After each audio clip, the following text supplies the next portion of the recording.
I would like to thank the Five Star Movement for giving me this opportunity to showcase my book, 1948 Nakba, the expulsion of the Palestinians. Now, this book is available, as all my books are, on Kobo, a Canadian outlet for ebooks. And I think many people nowadays prefer to do business with Canadians for reasons that are pretty obvious. Now, what we have here in 1948 Nakba is my 1987 Faber book.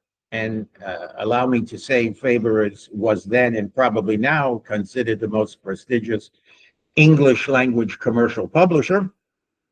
And Faber of London, and they published my book, The Palestinian Catastrophe.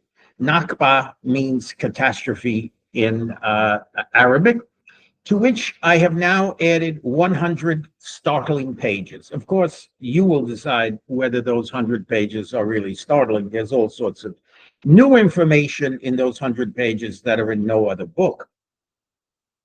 Now, what I have is the story of 1948, and I have added an epilogue about what happened in Gaza in 1968, after the 1967 war, when 60,000 Palestinians were expelled from Gaza. This is indispensable, by the way, for understanding what's going on in Gaza right now.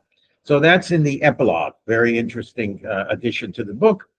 And I've also added a October 13, 2023 Israeli policy paper. This policy paper about the necessity of ethnic cleansing, removing the Palestinians from Gaza. Okay. Now, notice the date, October 13, 2023.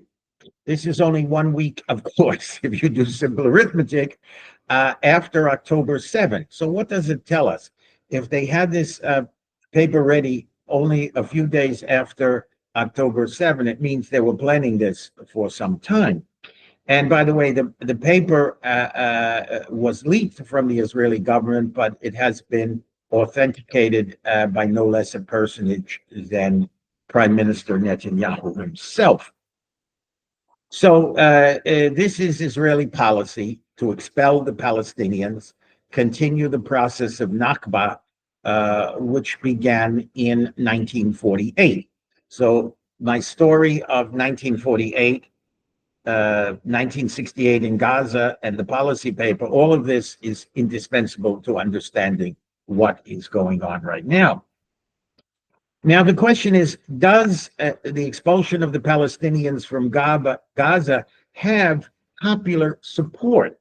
We have a recent poll in Israel, which indicates that 82% of the population of Jewish population of Israel. We have to say Jewish population of Israel because roughly 20% of the population is Palestinian. And these are the people who, for various reasons, were not expelled in 1948. Some of them were not expelled because they came from the area around Nazareth.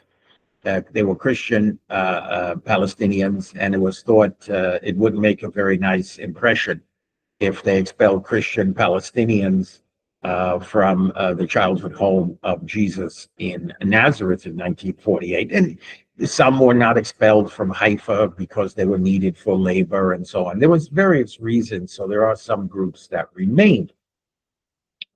The plan was always to expel most of the Palestinians, but even if you go back early, there was always the idea we have to leave certain people in certain areas. First of all, it doesn't look good if we expel 100%.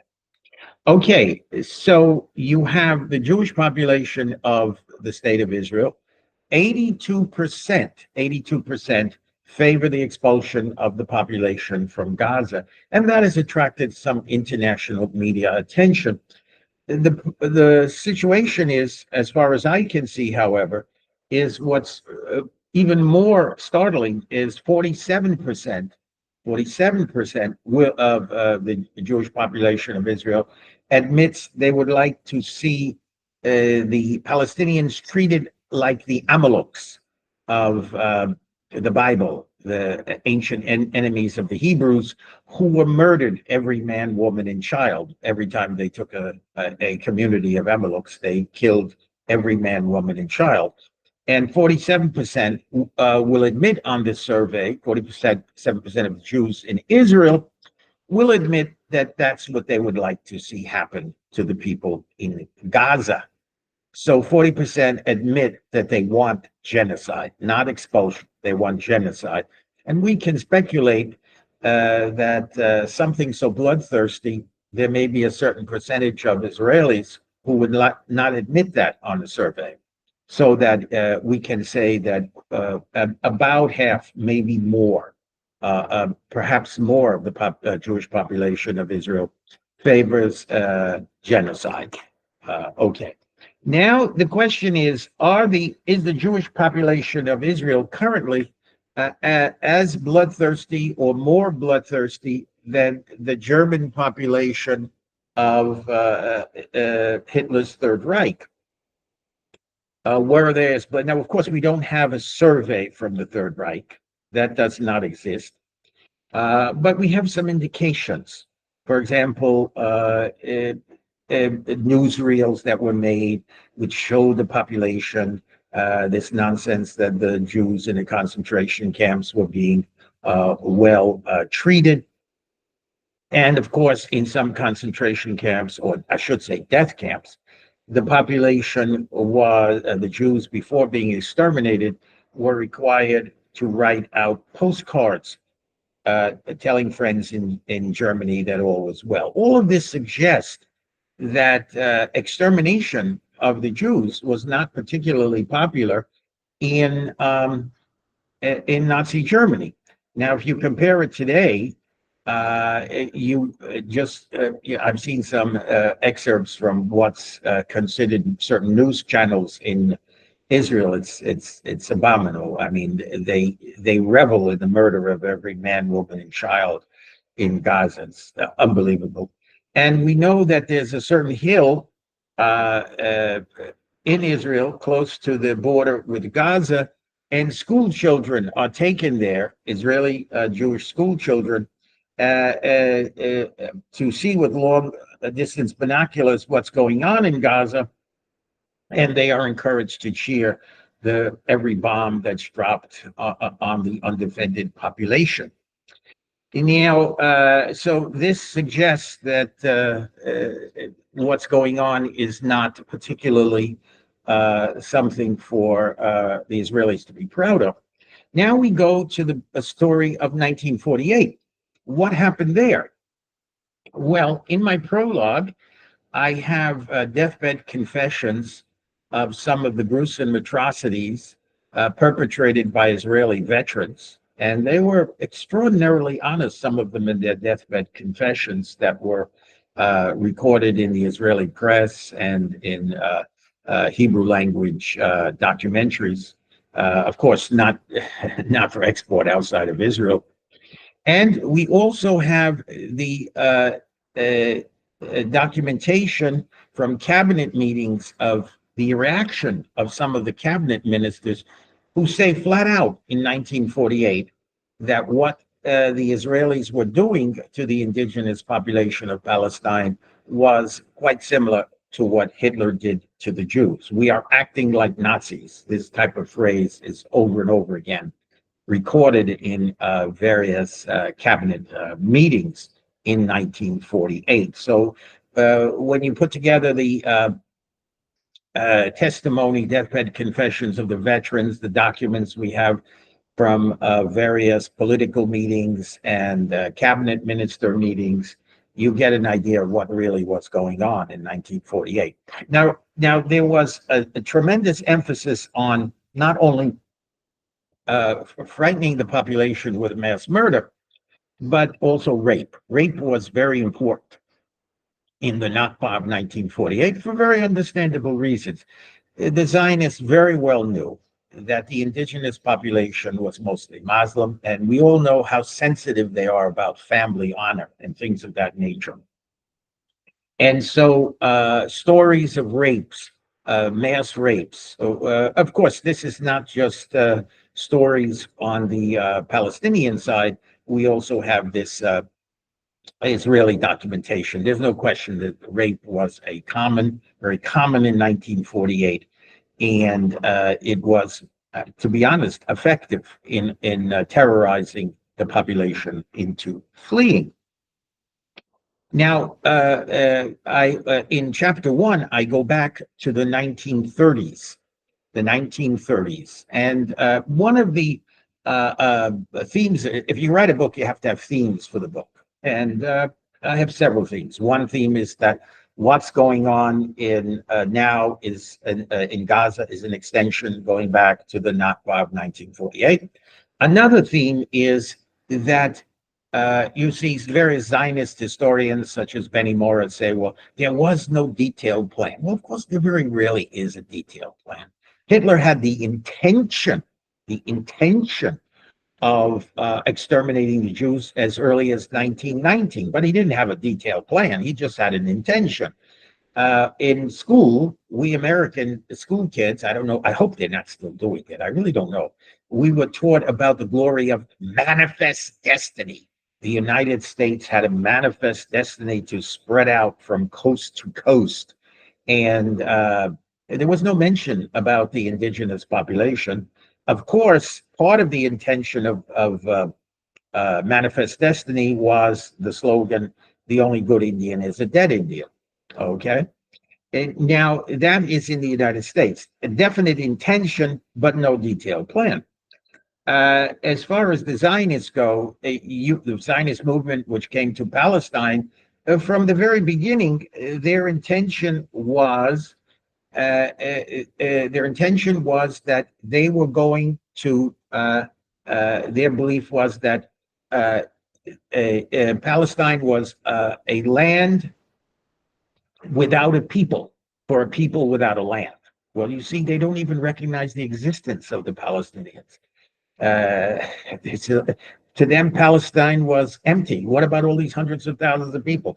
They don't exist. This was a land without a people. So this is an intention. Now, what I do in chapter one is I go back to the 1930s, about a decade before the Nakba of 1948, and I show that every political party, including the so-called liberal left political parties, understood there was no chance that you could have a Jewish state in Palestine without expelling the indigenous population. Document after document makes that very clear. I went, into the minutes of the various political parties and the meetings and so on. There was no Israeli government in the 1980, Jewish government in Palestine in the 1930s, but there was kind of a home rule organization.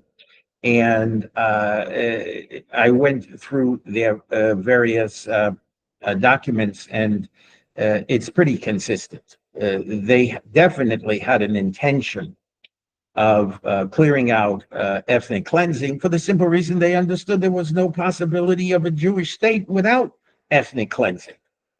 How can you have a Jewish state? You see, the slogan was a land without a people for a people without a land. That was their slogan, but they realized there were Palestinians there, okay? And they had to be eliminated.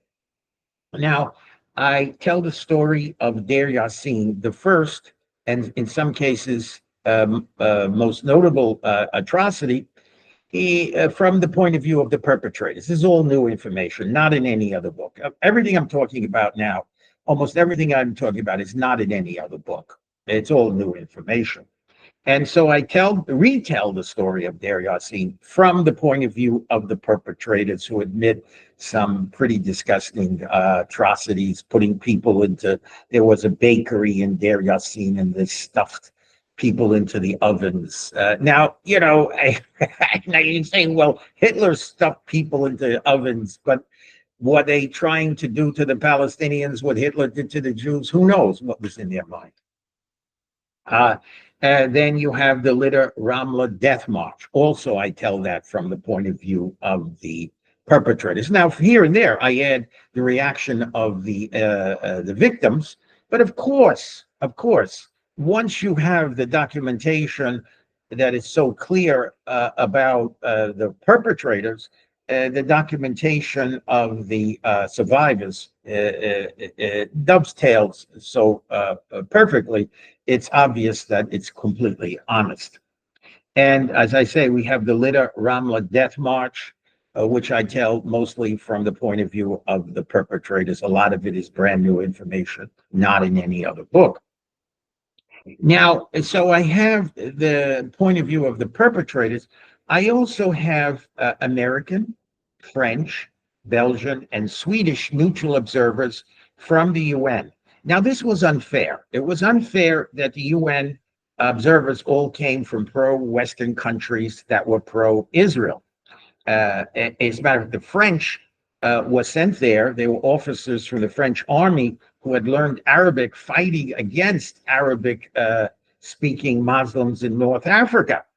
So they could hardly be considered to being pro-Muslim or pro-Palestinian. And yet, despite their backgrounds, American army officers, the French, the Belgians, the Swedish, despite their background, they all were extraordinarily candid about the atrocities that were being committed. I discovered all of these UN reports of these Western observers in the UN archives. It's one of my major, can I say, accomplishments. And I do the same thing in Gaza in 1900 and for 1968. I pretty much show what was going on in Gaza in 68 from the point of view of the Western UN Western observers. Now, I wanted to go to Israel, despite all the problems involved in that, to see if I can get into the Israeli archives to come up with some Israeli documentation of what happened in Gaza after the 1967 war and how 60,000 people were expelled. And this was done. This has been done by excellent journalists from Haaretz. Haaretz is the best newspaper in Israel. And they discovered documentation which dovetails so perfectly with the documentation that I had discovered in the UN archives of the Western observers. These include minutes of a cabinet meeting in which the Israeli prime minister at that time, Levi Eshkol himself, says, okay, we'll expel as many as we can. And he describes how he had set up an organization to get the people out, as many as possible, before anybody notices it. And then he says, we can't do it all now, but we can finish the expulsion of the indigenous population from Gaza in, quote, a future war. And of course, that's what's happening right now. So this book is indispensable to explain, in fact, what is really going on. Now, if you want to do this type of research, whether you're a foreigner or an Israeli researcher, you have to deal with people who are there to protect the secrets. You see, some historians complain, oh, they're keeping, in many countries, I'm not just talking about Israel, oh, they're keeping documents secret that they shouldn't, that's really not important, that should be declassified. Well, I don't look for that stuff. I'm not interested in that stuff. What I'm interested in is stuff that they declassify by mistake. Okay. For example, I found the documentation in London of the British government cover-up of Mussolini's crime in a book that I published in Italy and is available now on Kobo in English under a different title, an expanded English version, The Myth of Benign Italian Fascism.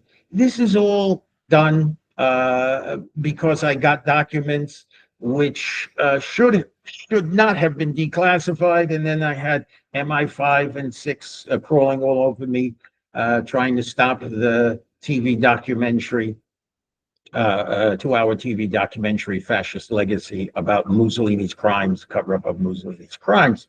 So it's in Britain, in the United Nations, it's in London, it's in Washington National Archives, it's in Italy. There are people always trying to cover up documents. Fortunately, in all of these countries, they're not the smartest people in those countries, and they can be outwitted. And I've done it, and and certain other people have done it. So you don't sit around. You want to do research, you've got to go out there and you've got to fight for it. You got to be a little bit ingenious in finding ways of getting in there and getting this stuff in Israel and UK and US and UN and Italy and so on. Now, what I've done, of course, is the book, which is available on Kobo about 1948. I've also produced a documentary. I didn't produce a documentary yet. I produced a rough script with all of the possible interviewees for a 2-hour documentary on Nakba 1948-1968. Tremendous worldwide interest. If anybody out there listening to this knows a a documentary filmmaker, put them in contact with me. It'll be the luckiest day of his life. We can get this. DW has in Germany has an interest. If I can get a documentary filmmaker, they're interested in my new documentaries. If I can get a documentary filmmaker, they'll distribute it around the world. And this is one subject, be enormous interest around the world. I've also have a rough draft, we call it a treatment, of a possible 6-hour TV docudrama. A docudrama. A docudrama is like a TV series with actors, and we can take advantage of the enormous number of actors, British and American actors, who would be perfect. These are people who've come out publicly criticizing Israel, supporting the Palestinians. Maybe some of these stars would be willing to work for less. We have people like Tony Kushner, a great a screenwriter, one of the greatest. He's a Jewish American, a tremendous supporter of the Palestinians. Maybe he'd be willing to take my rough draft and make it into a real screenplay for a movie or possible TV series. And of course, maybe I'm getting carried away here, but this principal character of the movie or TV series would be Mr. Ben-Gurion, and the perfect actor to play him would be the Italian-American actor Mark Ruffalo. Mark Ruffalo, if you look at the structure of his face and the structure of the face of David Ben-Gurion, it wouldn't take much of a makeup job to make him look exactly like David Ben-Gurion. Now, David Ben-Gurion is perfect as a bad guy because this 6-hour TV series would not only deal with 1948 and 1968, it would deal with my other big project, which is the Israel's cover-up of Nazis, incredibly well documented. I have another presentation you might want to watch on that. That's another book on Kobo. The Holocaust Betrayed, Israel's cover-up of Nazis for German money, for nukes and subs, from Ben-Gurion to Netanyahu. So the principal character in this 6-hour TV series would in fact be Mr. David Ben-Gurion. Of course, if we could get a big star, there's so many big stars who are come out in favor of the Palestinians. Liam Neeson, Emma Watson. To do the 6-hour production, I have 31 male characters, 17 female characters. A lot of women were involved in this.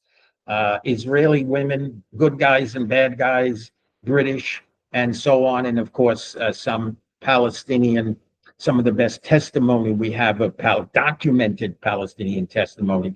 There are so many Muslim stars British and American who would willing. Maybe we can get some of these stars to work for less because of their commitment to this particular cause.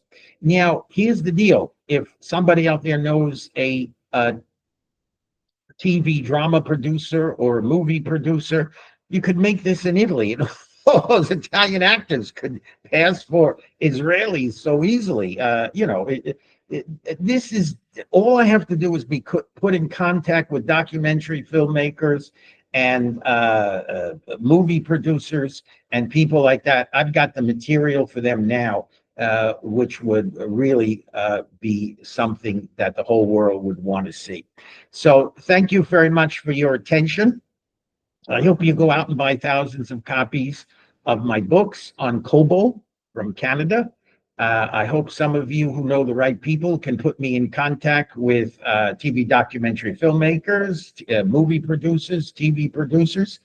And of course, I'm willing to answer any questions that anyone wants to interview me on any of my books, whether it's, Mussolini's atrocities, the cover-up of Mussolini's atrocities, Israel's cover-up of Nazis, and of course, what I'm dealing with right now, which is the 1948 Nakba and its relation to what's going on in Gaza. Thank you for your attention.